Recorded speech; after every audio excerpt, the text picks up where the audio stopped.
your brief stint at the University of Florida. They win the national championship the year before you got there, correct? Yes. As I was enrolling, they were winning the championship. Yes, sir. Tim Tebow is already there. You know, because Chris Leak is a starter. Tim Tebow comes in. They got packages for him. Yeah. He's probably going to be the starter next year, unless you being Cam, and I know you. I know how you think. Yeah. I'm gonna go get this job. Yeah. But that's not how I was recruited, though. Okay. I was recruited at the minimum with your skill set. You will have a package. You have a package also, just like Tebow had. Okay. And that wouldn't. Okay. Oh, okay. Hey, y'all won the national championship. A lot of these guys coming back. I could do that. You know what I'm saying? Like, I'm looking at the style of runs, and I'm saying to myself, like, that's me. I could do it. That's me. To get my feet wet in the SEC as a freshman. 4 plays a game just to run, man, I could do that. Fuck, I mean, let's play linebacker early on in my rec ball, and then I transitioned into running back. Right. Then that transitioned into I could throw the further, so now you could play quarterback. Right. So these things is a part of my whole thing that embodied who I was as a player. So you get there, and it's not shaping up kind of how what they had told you or the way you envision it, because all of a sudden you're not getting these 4 to 5 plays a game. Right. And so did you have a conversation with Urban? Urban he didn't want to talk to me. I wasn't important enough for Urban to talk to me. And granted, you got to think about it like this. Do you even have a voice to talk when the person you're trying to talk about is the Heisman frontrunner? Yeah. So I had a conversation with my father to say, like, Pop, it's time to kind of rethink this thing, because I would not have wanted a backup to me to have the energy to say, I only can play if he get hurt. I'm not that type of person. Right. You don't want to put that negative in. I'm an ultimate pro. I'm an ultimate teammate. Like, I wanted people to succeed. You see what I'm saying? Like, I didn't want Tebow to get hurt. He's the greatest college football player to some people. You know what I'm saying? And it's subjective. If not number one, he top 5. Right. And Tim Tebow is owed a large portion of who Cam Newton really is. Because just the same way I gave you what sparked my aggression or my competitive nature with Jimmy Clausen, it sparked the same thing with Tim Tebow. Being around Aaron Hernandez, the Pouncey twins, Chris Rainey, Joe Hayden, Carlos Dunlap, Major Wright, Percy Harvin, like Brandon James, Brandon Spikes, Lewis Murphy, all these great players that I was around, I would have been a fool not to take what they were doing and what made them great and apply it to my journey in JUCO as well as Auburn. Right. So some things transpired. You get into a little trouble with a computer, and you end up. But that wasn't the reason why I left. The reason why I left, like, did I get in trouble? Yes. That was already taken care of. Okay. Prior to me leaving. Oh, okay. Yeah, I didn't get kicked out of Florida. That's how they framed the story. Yeah, I didn't get kicked out of Florida. Okay. I left Florida. Okay. And when Tebow announced that, oh, and by the way, I'm coming back, I said, oh, shit. It was a no-brainer, did it? Oh, yeah. I got to leave now. I wasn't playing when you was here. So, and then for Urban's sake, you couldn't even identify who the backup was between me and John Brantley. I'm like, bro, what are we going on? We fighting for scraps? Y'all can have this. Cool. If it was up to me, did I want to leave? Hell no. Because them were my brothers. Right. Like, we built real relationships over that 2-year span that I was there. We worked out together, we trained together, we bled together, we cried together, we sweated together, we prepared together.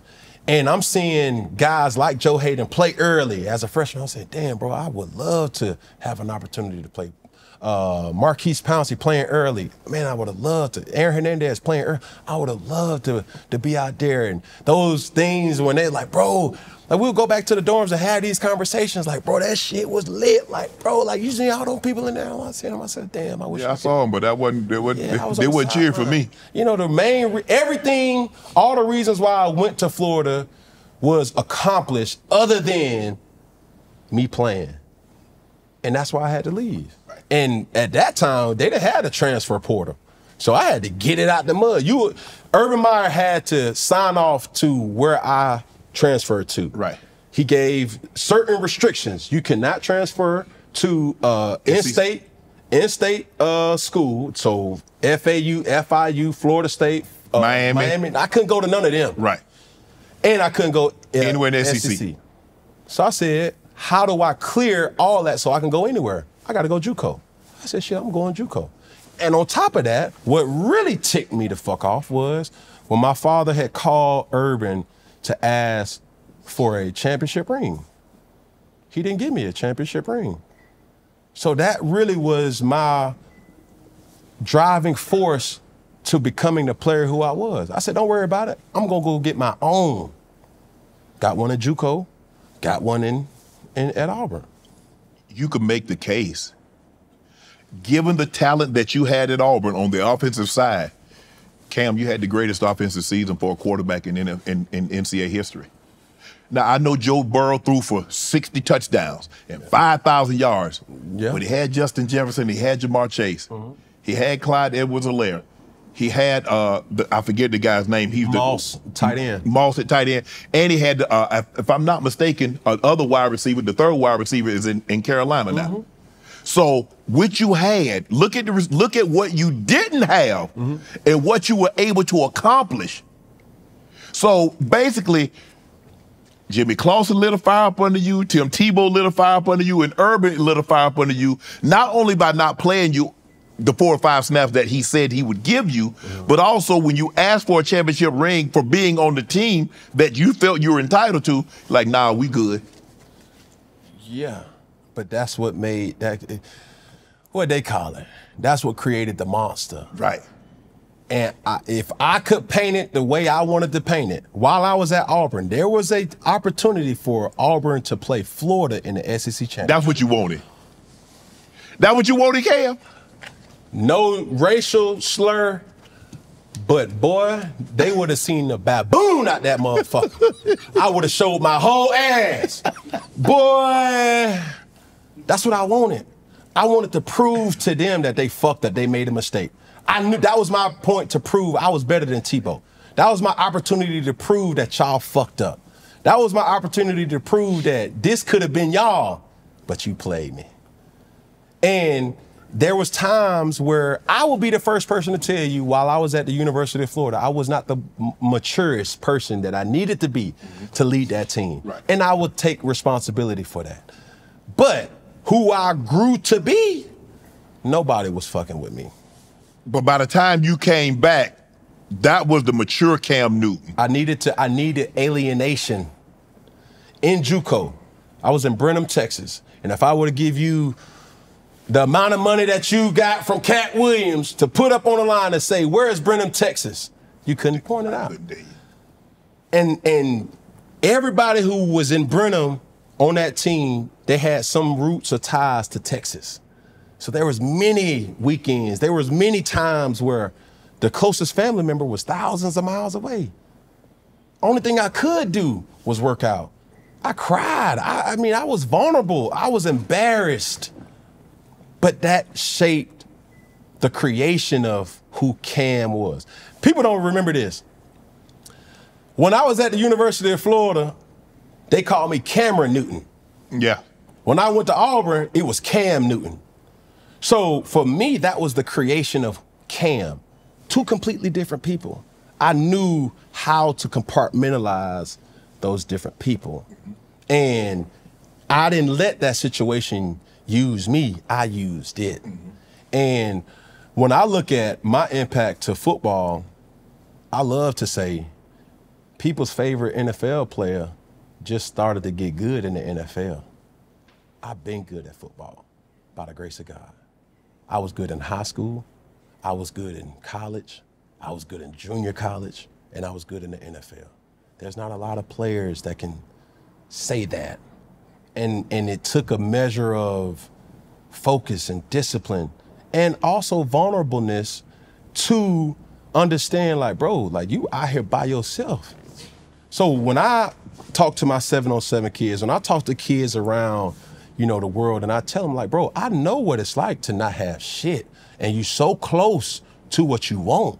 It ain't out of your reach. You just got to tap in and use this game of football and not get jaded by the distractions, the money, the NILs, the woman, all these different things. Stay focused. When you look at that roster, you mentioned Percy Harvin, Brandon Spikes, Joe Hayden, Dunlap, Janoris Jenkins, Mike and Maurice Pouncey. Percy said he smoked weed before every game. Yeah. Did you you guys party that hard, Cam? Damn. Shit, we was untouchable in Gainesville, I ain't gonna lie. And I was so disappointed in the documentary because they left out so much. What did they leave out? Shit, Percy. Go talk to Percy. Shit. Go talk to Charlie Strong. Shit, go talk to Joe Hayden. You see what I'm saying? Right. Ask them the real. And they would have did that shit for free. Fuck all the Netflix deals and all that shit. Like, we need to tell, you want to tell the real story? Shit, that was a very toxic locker room where we still had success. But damn, it was a combination of a lot of talent that was boiling over. Right. And there was times where it was just unmanageable. Right. And then there was also times where it was a thing of beauty, where it was a competition every day, every practice. Like, we competed. And even though Tim Tebow was a person who I wanted to be better than, Tim Tebow made everybody better because he competed. Right. That energy that he had, that screaming, that roaring, and that that's something that I could connect with. Right. And he connected with everybody else, even the stadium. Want to join Club Shay Shay? Become an official member by hitting that subscribe button, where you never know who's going to be joining us for drinks and conversation. Don't be late to the party because you know we like to do something before 2 something.